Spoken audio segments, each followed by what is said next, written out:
Bismillahirrahmanirrahim. Warahmatullahi wabarakatuh. Innal hamdalillah nahmaduhu wa nasta'inuhu wa nastaghfiruh. Wa na'udzu billahi min shururi anfusina wa min sayyiati a'malina. May yahdihillahu fala mudilla lahu wa may yudlil fala hadiya lahu. Nashhadu an la ilaha illallah wahdahu la syarika lah wa nashhadu anna Muhammadan abduhu wa rasuluh. Allahumma salli ala Sayyidina Muhammad wa ala alihi wa sahbihi wa man wala. Usikum wa nafsi bitaqwallah faqad fazal muttaqun. Wa qad qala ta'ala fi kitabihil aziz, ya ayyuhalladzina amanu taqullaha haqqa tuqatih wa la tamutunna illa wa antum muslimun. Wa ba'd. Ihwanu fiddin rahimakumullah, bapak-bapak, ibu-ibu dan saudara-saudara sekalian yang dirahmati oleh Allah Subhanahu wa taala. Alhamdulillah pada kesempatan malam ini kita bisa berjumpa di Masjid Raden Patah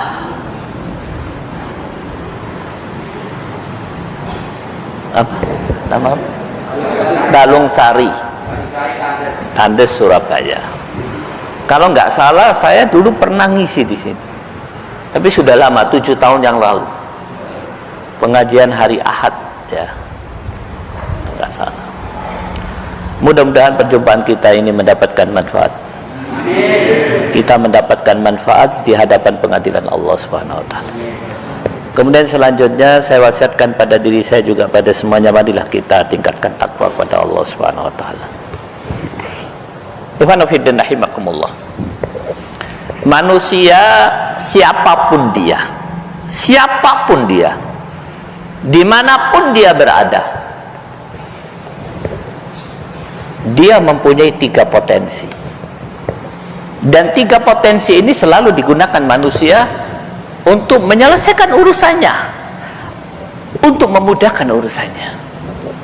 Potensi yang pertama, potensi finansial, potensi keuangan, kemampuan membayar dan membeli apapun yang dia inginkan.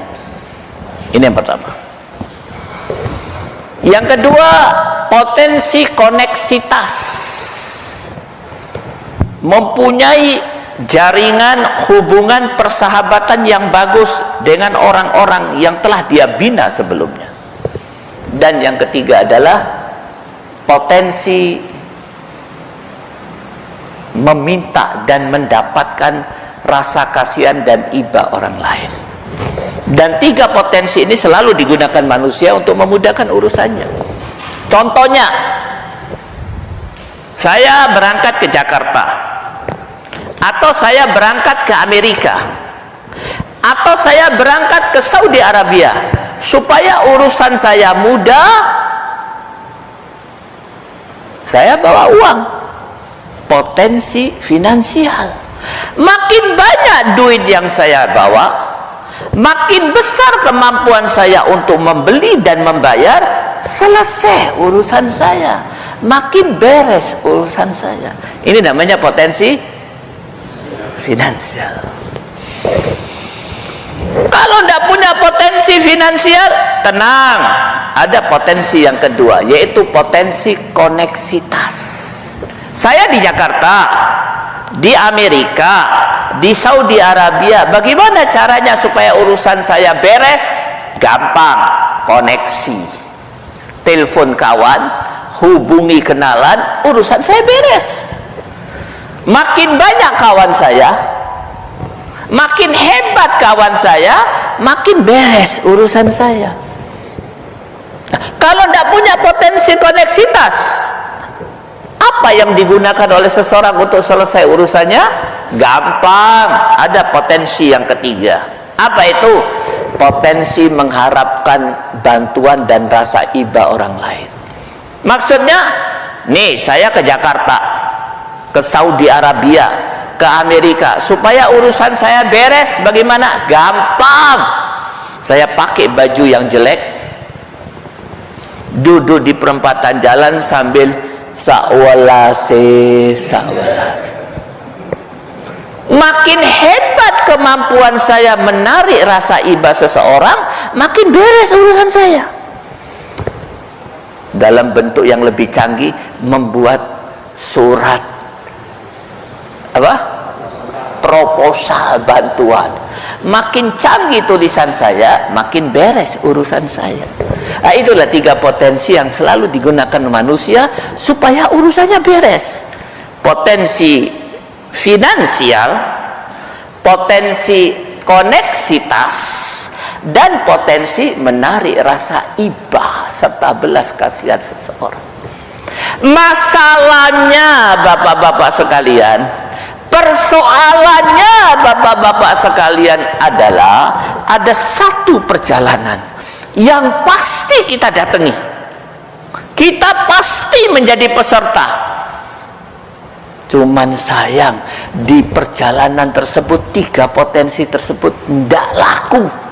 Perjalanan apa itu Ustaz?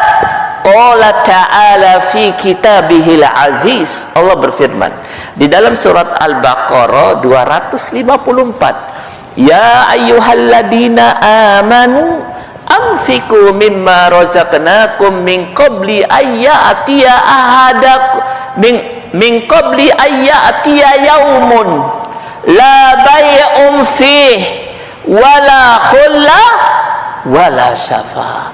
Al-ayah.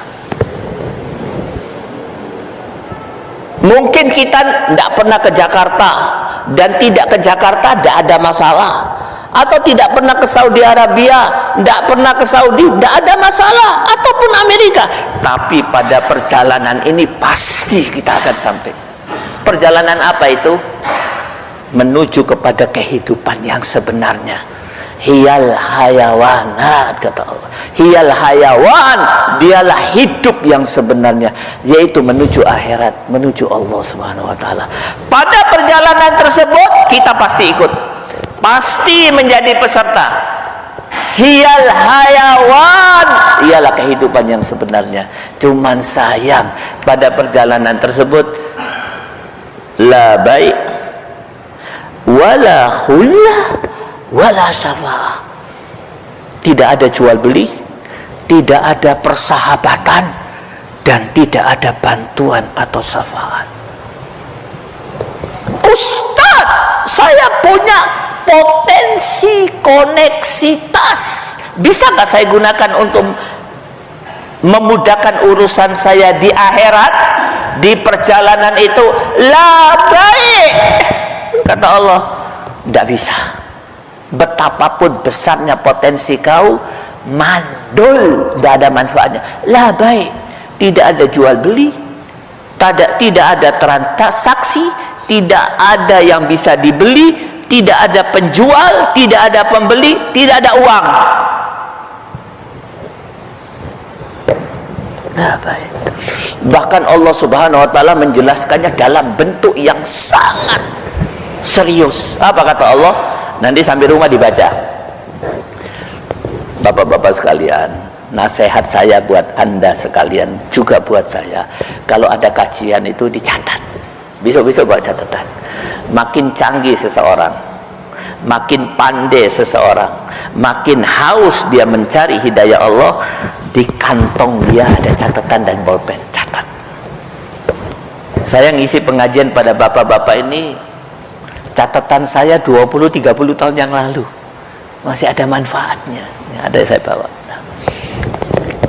Di antaranya 20-30 tahun yang lalu. Allah Subhanahu wa taala berfirman, kalau nggak dicatat pasti lali. Iya. Di samping walaupun tidak pikun, kita ini makhluk kesupen. Bahasa Arabnya al-laliyu, kesupen. Ini saya akan tunjukkan betapa hebatnya manusia ini lupa, betapa cepatnya manusia lupa. Ini ada satu pengusaha di Indonesia, dia kulaan barang di Saudi Arabia, di Cina. Kulaan barang, dia sewa satu kapal besar semua kapal itu isinya semua barang dia ikut di dalam kapal itu, karyawan dia, pengawal dia ikut. Jalanlah kapal itu dari Cina menuju ke pelabuhan Tanjung Perak, Surabaya. Di tengah perjalanan hujan deras, gelombang, kapalnya goyang, hampir tenggelam. Dia angkat tangan, sujud, dia angkat tangan tinggi sambil berkata, ya Allah, kalau kau mau ambil barangku, ambilan. Kalau kau mau ambil karyawan, ambil ya Allah. Yang aku minta cuma satu saja, apa? Biarkan aku hidup. Doa dia. Seketika itu gelombang berkurang, kapalnya jadi bagus, jalannya baik, tapi masih goyang sedikit. Hanya dia doa lagi, dia sujud yang panjang, dia doa lagi, ya Allah, aku berjanji ya Allah, kalau kau selamatkan aku, barangku, kapalku, karyawanku, nanti setelah sampai di daratan, aku akan infakkan separuh dari hartaku. Subhanallah, seketika itu setelah dia berdoa dengan izin Allah, tenang, tak ada gelombang, tak ada hujan. Dia doa lagi, dia sujud yang panjang, kemudian dia berdoa, ya Allah, terima kasih, Engkau telah memenuhi permintaanku ya Allah. Aku berjanji ya Allah, sampai daratan nanti aku akan investasi sana. Dia lupa kalau barusan dia berjanji separuh daripada dananya untuk infak. Belum sampai daratan, itu makhluk kesupen. Rata-rata makhluk manusia ini, Rasulullah yang mengatakan makanul khata' wal, maka dicatat. Biasakan mencatat. Nih, saya akan berikan satu ayat surat 3 ayat 91. Apa kata Allah? Falayyuqbala minhu ahad bil'ul falayyuqbala minhum ahadan. Saya aja kena makhluk, kena kesupen. Nih saya baca, ini gara-gara corona ini 4 bulan tidak ngisi pengajian, akhirnya lali. Nah, ya, Allah Subhanahu wa taala berfirman di dalam surat 3 ayat 91 yang bunyinya 91, ya, falayyuqbala min ahadihim mil'ul ardi dahaban wala wiftala. Serius kata Allah, tidak akan diterima dari siapapun emas sepenuh bumi untuk menebus diri.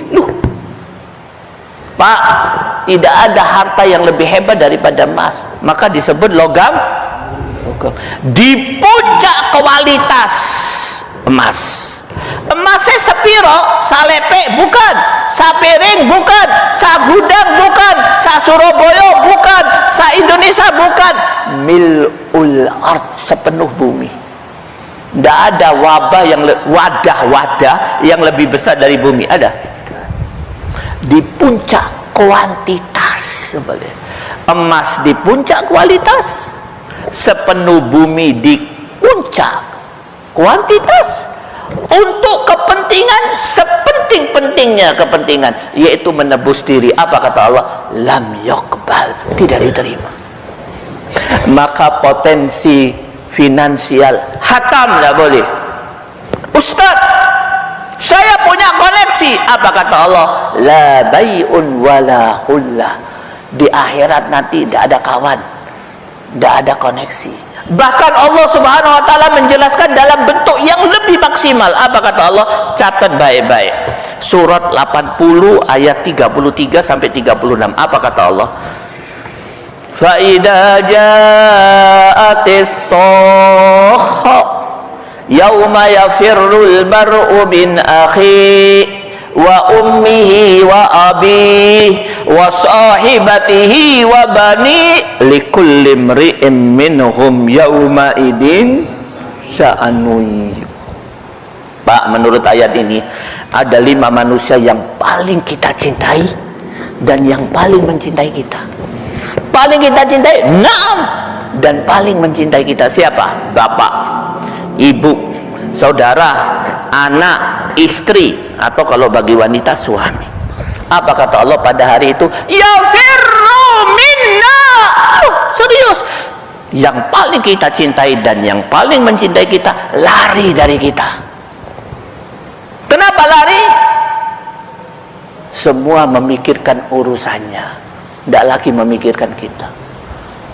Istri yang mengatakan, abang hidup semati kita bang, abang mati aku ikut, aku mati kau ikut pula. Tapi di hadapan pengadi Allah, yafirru minna, lari menjauhi kita.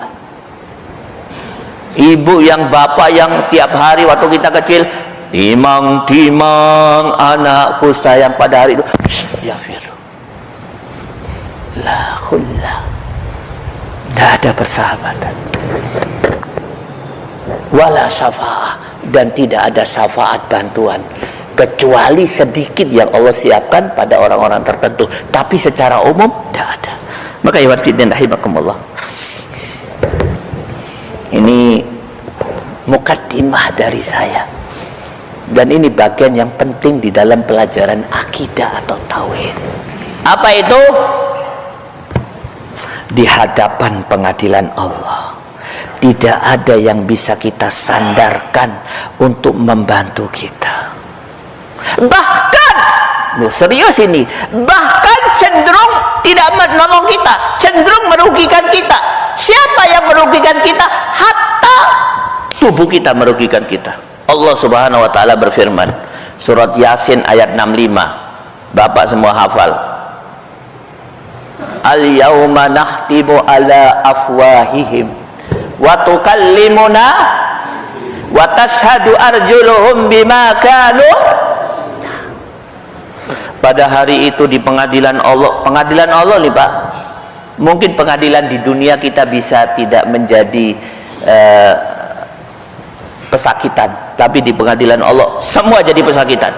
Loh, saya ini jaksa, hatta jaksa, malah jaksa paling banyak dosanya, kecuali jaksa yang takut pada Allah. Saya hakim, hatta hakim. Aku ini presiden, hatta presiden. Semua akan menjadi pesakitan. Apa kata Allah? Al-yawma nahtimu ala afwahihim wa tukallimuna aydihim wa tashhadu arjuluhum bima kanu yaksibun. Mulut dikunci oleh Allah. Tangan, kaki, di dalam ayat yang lain kulit menjadi saksi yang memberatkan, bukan meringankan. Mestinya meringankan. Bapak kalau di pengadilan hadir saksi istri, pasti alhamdulillah istriku pasti meringankan. Ini tangan saksi yang memberatkan. Serius ini. Maka Allah diletakkan di dalam surat Yasin, diinginkan kita selalu membaca supaya apa? Ayat ini tercetak di otak kita. Maka ya sebaik-baik orang baca surat Yasin itu tahu artinya. Tahu artinya. Nah, ada satu orang ketemu saya diundang pengajian Yasinan. Oke. Tugas saya menjelaskan ayat surat Yasin mulai dari Al-Fatihah, mulai dari Bismillah, surat Yasin terus sampai ayat terakhir. Saya tanya, Bapak sudah baca surat Yasin berapa tahun? 50 tahun Ustaz. Tiap pekan malam Jumat berturut-turut. Masya Allah. Ini 40 tahun. Masya Allah. Saya tanya, Anda tahu arti surat Yasin? Semua menjawab, hampir semua, kula mboten ngertos. Kecuali satu dua orang angkat tangan. Saya tahu, alhamdulillah. Ayat apa yang Anda tahu? Saya tanya, kata dia, Bismillahirrahmanirrahim. Makanya surah Yasin harus tahu artinya. Maka iman fiddin rahimakumullah. Tidak main-main ini, hari pengadilan Allah. Apa kata Allah? Catat baik-baik, surat 3 ayat 30. Yauma tajidu kullu nafsin ma amilat min khairin muhdaran wa ma amilat min su'. Itu hari kebangkitan. Makanya disebut oleh ulama yaumul i'rad, hari ditampakkan seluruh amal. Apa kata Allah? Pada hari itu seluruh amal kebaikan yang dilakukan oleh seseorang ditampakkan oleh Allah semuanya, dan seluruh amal keburukan ditampakkan oleh Allah. Tidak ada yang tersembunyi. Kalau ada seseorang pura-pura soleh, pura-pura takut kepada Allah, akan menjadi makhluk yang paling malu, paling menyesal pada hari itu. Saya selalu ceritakan ada satu kejadian di Saudi Arabia, menggemparkan Saudi Arabia. Apa itu? Ada satu flat mewah, di salah satu tingkatannya bau bangkai. Semua orang mencari, akhirnya bau bangkai itu dicari-cari, berpusat pada satu apartemen, ya, satu kamar, satu apartemen, satu kamar, satu sakah, ya? Diketok-ketok gak dibuka, akhirnya panggil tukang, digembrang. Inna lillahi wa inna ilaihi rajiun.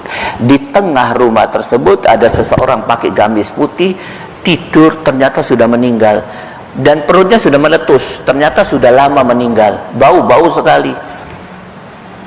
Di tangannya ada remote TV, dibuka, disetel sama seseorang remote-nya, ternyata remote TV, remote film porno. Karena hobinya nonton film porno, akhirnya matinya pun diiringi oleh film porno. Na'udzubillah min dzalik. Maka ikhwan fiddin rahimakumullah. Nah, Ustaz, ini pertanyaan yang paling bagus. Apa yang bisa kita bawa di yaumu yub'atsun, hari kebangkitan tersebut? Nah, ini pertanyaan yang bagus. Potensi finansial ndak payu, potensi koneksitas tak laku, bantuan dari siapapun tidak ada manfaatnya kecuali sedikit dari Allah Subhanahu wa taala. Karena ini pengecualian, saya tidak sebutkan. Apa yang bisa kita bawa? Satu yang bisa dibawa, cuman di dalam Al-Quran disebut dengan kata-kata yang berbeda-beda. Apa itu? Tulis baik-baik, surat 26 ayat 87, 88, 89. Sudah tiba saatnya kita kuliah lagi. Kuliah sindise bien kuliah dolanan. Ini kuliah tenanan. Kenapa yang dibahas sebaik-baik ilmu Al-Quran, dari sebaik-baik guru Allah Subhanahu wa taala. Untuk apa? Untuk melakukan sebaik-baik amal, tunduk kepada Allah Subhanahu wa taala. Kalau Bapak dulu kuliahnya mungkin tidak pernah membaca Al-Quran, tidak pernah belajar Al-Quran di kuliahnya, gurunya bukan Allah Subhanahu wa taala. Untuk apa? Bukan untuk tunduk kepada Allah. Untuk apa? Otak-atik komputer, ya? Atau apa? Sudah tiba saatnya kita kuliah lagi. Apa kata Allah? Surat 26 ayat 87, 88, 89. Wala tuhzini yauma yub'atsun yauma la yanfa'u malun wala banun illa man atallaha biqalbin salim. Apa kata Allah? Ayat ini mengandung dua pelajaran penting. Yang pertama, doanya Nabi Ibrahim. Nabi Ibrahim kalau berdoa, Masya Allah, Nabi Ibrahim loh ini Khalilullah, kekasih Allah. Kalau dia minta apapun akan diberikan oleh Allah. Tapi hebatnya Nabi Ibrahim, doanya tidak materialistis.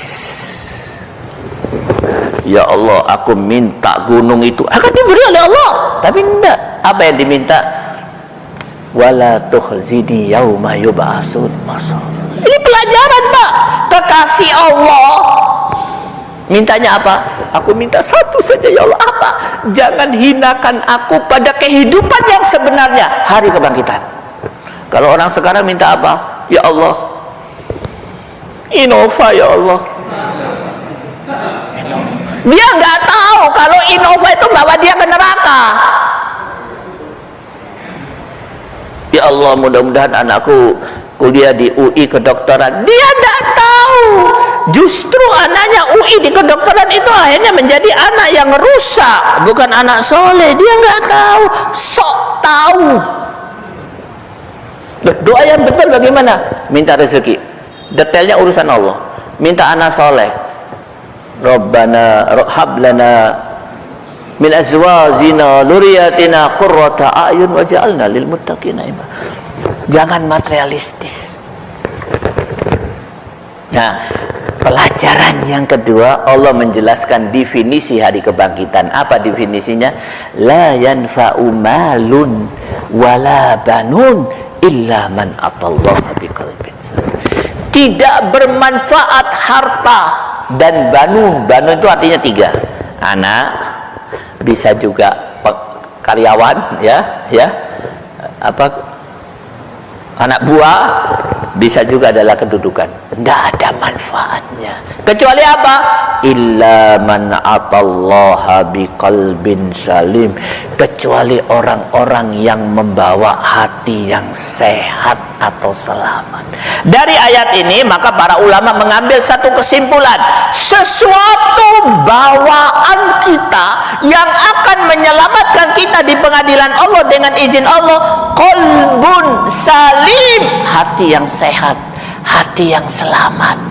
Kenapa hatinya sehat? Karena selama hidup disehatkan. Banyak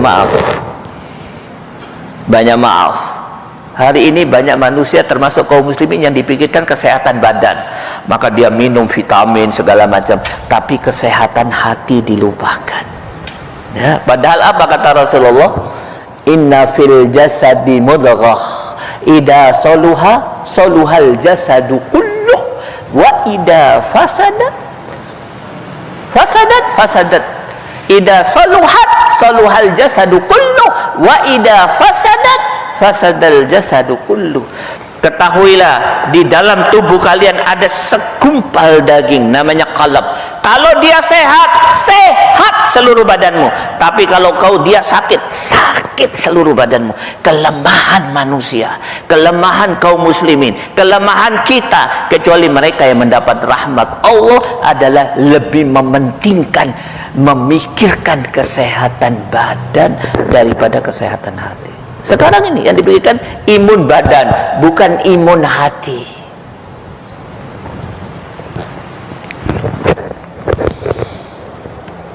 Ini satu ayat. Ayat yang lain sama sebenarnya, tapi menggunakan bahasa yang lain. Catat baik-baik, sampai rumah dibaca. Surat 9 ayat 105. Apa kata Allah? Wa qul i'malu fasayarallahu amalakum. Beramalah kalian, karena yang akan dinilai, ditimbang, diukur di hadapan pengadilan Allah adalah amal. Ya, sama sebenarnya. Amal harus berdasarkan hati yang sehat. Hati yang sehat tidak melakukan amal menjadi tidak bermanfaat. Jadi ini awalnya, ini buahnya. Nah, ikhwan fillah rahimakumullah. Ustaz, bagaimana cara supaya hati saya sehat dan saya bisa melakukan amal yang benar sehingga nanti di hari kebangkitan saya bisa tersenyum? Loh, hari kebangkitan itu orang masuk neraka atau surga dilihat dari wajahnya. Nih, buka surat Al-Qiyamah, surat 75. Ya, Allah Subhanahu wa taala berfirman di dalam 23 ayat 23. Ini saya akan menunjukkan bahwa orang masuk surga ini dengan senyum. Ya, Allah Subhanahu wa taala berfirman di dalam surat 75 ayat 23, 24, 22 sampai 25. Wujuhu yawma idin nadhirah ila rabbiha nadhirah wa wujuhun yawma idin basirah tadunnu ayyuf'ala biha fakirah. Apa kata Allah? Kau mau tahu ahli jannah atau ahli nar? Gampang, lihat wajahnya. Kalau ahli jannah, wujuhu yawma idin nadhirah, wajahnya bercahaya, menyenangkan, ada senyum sedikit, manis. Sulit digambarkan karena kata-kata nadhirah itu sulit mendapatkan bahasa Indonesia yang tepat. Kenapa? Karena sebentar lagi dia akan mendapatkan puncak kenikmatan yang paling dihajatkan manusia. Puncak kenikmatan di akhirat. Apa itu? Diberi kesempatan untuk melihat Allah. Loh, ahli neraka piye carae? tahu ahli neraka, wujuhun yauma idim basirah, wajahnya hitam, jelek, stres, depresi, rodo gendeng titik, marah, welek, hitam. Kenapa? Tadunnu ayyuf ala biha fakir. Tadunnu ayyuf ala, karena sebentar lagi dia akan mendapatkan siksaan yang begitu dahsyatnya, menghancurkan tulang punggung. Mbak, organ tubuh manusia yang paling kuat apa? Tulang punggung. Begitu dahsyatnya siksaan, tulang punggungnya hancur.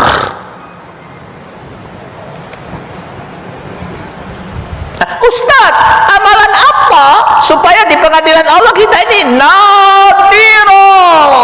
Ya. Banyak amalannya, cuman pada kesempatan ini saya akan sampaikan amalan yang paling ringan, Ustaz, tapi paling jarang dilakukan oleh kaum muslimin. Padahal ringan sekali. Apa itu? Menurut para ulama, amalan tersebut adalah selalu mempelajari sejarah kisah dari orang-orang soleh terdahulu. Siapa itu? Para sahabat, para tabi'in, para tabi'ut tabi'in, para syuhada, para mujahidin.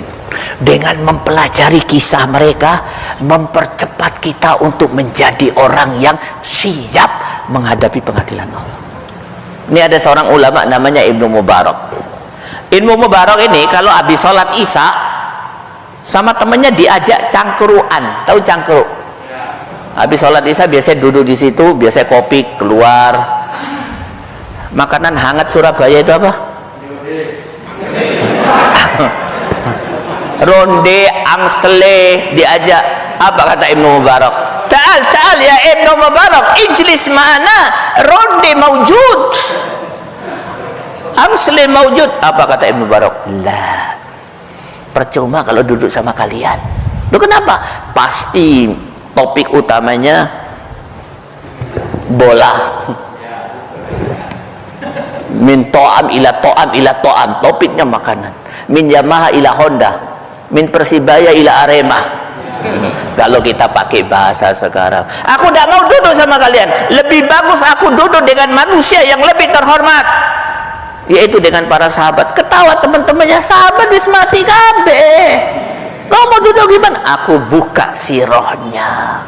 Nah, amalan gampang, cuman sayang banyak ditinggalkan kaum muslimin. Maka kata ulama salaf, ulama-ulama yang lurus, Anda kalau ingin meningkatkan takwa anak dan istrimu dan dirimu, usahakan di rumah kau ada kitab-kitab yang menceritakan kisah-kisah mereka. Kenapa? Karena manusia punya kecenderungan mengikuti orang lain. Kalau tidak ada orang soleh, dia akan mengikuti orang yang salah. Kalau tidak ada qudwah soleha, dia akan mengikuti qudwah sayyi'ah. Hari ini krisis kepemimpinan, krisis kawan, krisis ikutan, krisis idola. Kenapa? Karena kita tidak mengikuti cara-cara yang diajarkan oleh Allah dan Rasulnya. Pelajari sirah-sirah orang terdahulu yang lurus. Ini saya ambil contoh. Ada satu orang hebat sekali, sering kita sebut namanya, bahkan anak kita pakai nama dia, tapi sayang banyak di antara kita nggak tahu kehebatannya. Siapa namanya? Imam Abu Hanifah. Apa kehebatannya? Satu, kalau belajar sampai di puncak ilmu, jadilah dia ulama yang hebat. Beda dengan kebanyakan kaum muslimin, belajarnya nggak serius, belajar din. Tidak usah saya bicarakan ilmunya. Hafal hadis lebih dari 1 juta hadis. Di puncak menuntut ilmu. Birrul walidaynya, Masya Allah, sampai ibunya, bapaknya meninggal masih birrul walidain. Apa yang dia lakukan? Setiap pagi habis sholat subuh, dia siapkan duit 100 dinar. Saya lupa dinar apa dirham, ya. Dia orang kaya, ya. Kalau 100 dinar berapa juta? Yes. Banyak lah, pokoknya banyak ya. 100 dirham, lupa saya. Setiap pagi dia infak. Sebelum dia berinfak untuk dirinya, loh, ditanya kenapa untuk siapa ini? Ibuku. Lah, ibu mana? Ibuku sudah meninggal. Hartaku tapi aku niatkan untuk ibuku. Di puncak birrul walidain. Berjuangnya Masya Allah, ulama lurus. Apa tanda hebatnya? Hidupnya dari penjara ke penjara karena memperjuangkan Islam. Makanya saya sampaikan kepada Anda, kalau ulama dimasukkan penjara itu mengikuti ulama-ulama lurus terdahulu. Jangan dikatakan teroris. Tanda lurusnya ulama itu salah satu tandanya hidupnya min sijen ila sijen, dari penjara ke penjara. Contohnya siapa? Imam Abu Hanifah bahkan disiksa. Nah, dan kehebatan yang lain saya ceritakan kehebatannya. Pengusaha sukses yang takut kepada Allah. Seperti apa tanda takut pada Allah? Pada saat itu dia bisnis ekspor pakaian.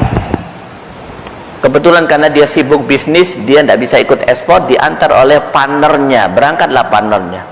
Waktu menata barang untuk dikirim ke luar negeri, dia bilang sama partner utamanya, dari barang yang kita kirim itu ada satu kodi. Berkurang berapa menit, Ustaz? Hah? Berapa? 5 menit ya?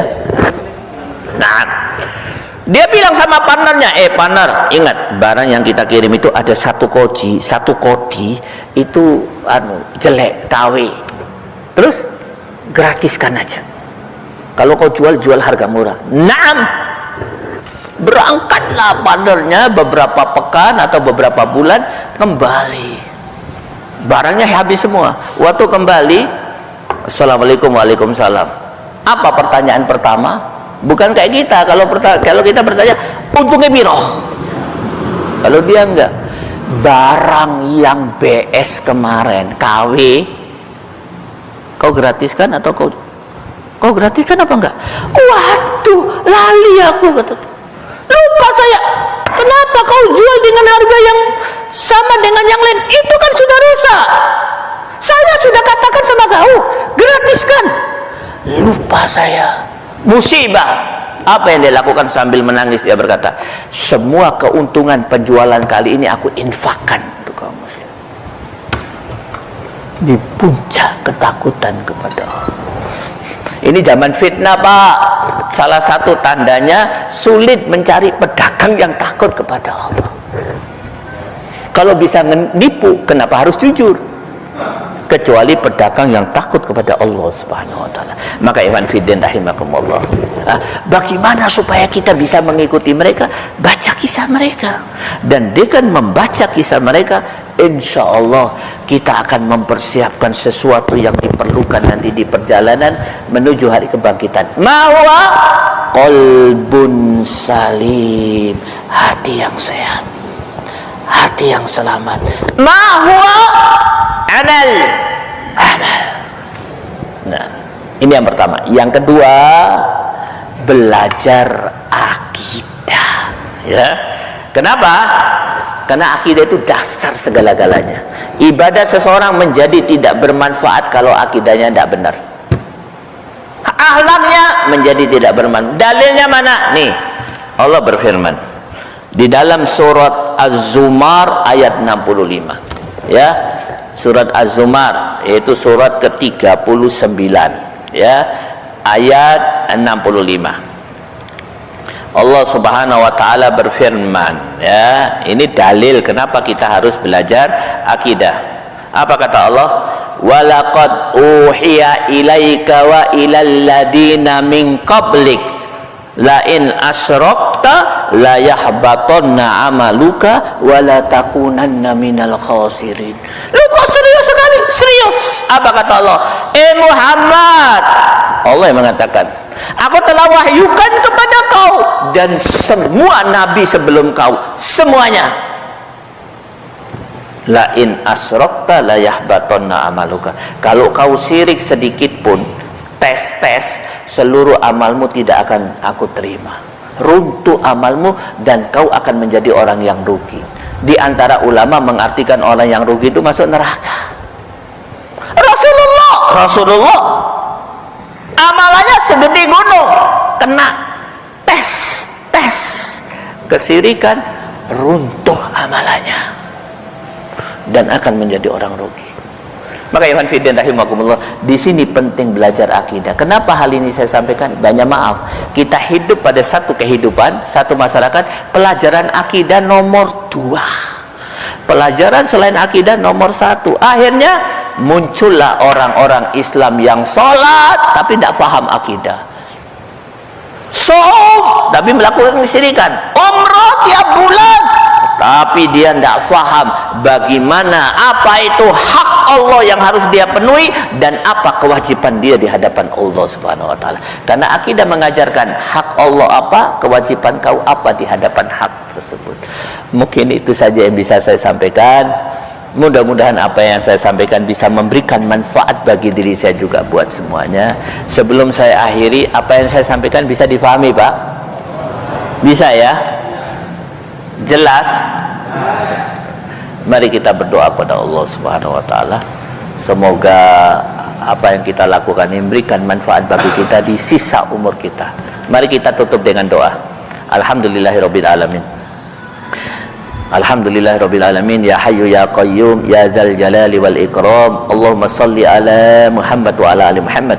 Allahumma ighfir lil mu'minina wal mu'minat, muslimina wal muslimat, wa alif baina qulubihim wahdihim subulas salam, wa akhrijhum minadh dhulumati ilan nur, wa jannibhumul fawahisha ma dhahara minha wa ma batan, wa barik lahum fi asma'ihim wa absarihim ma abqaitahum, waj'alhum syakirina li ni'amik musnina bihi alaika biliha wa atmimha alaihim ya rabbal alamin.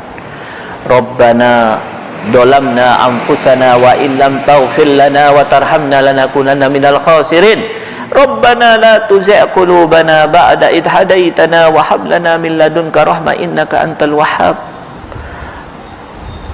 Allahumma inna nas'aluka husnal khatimah.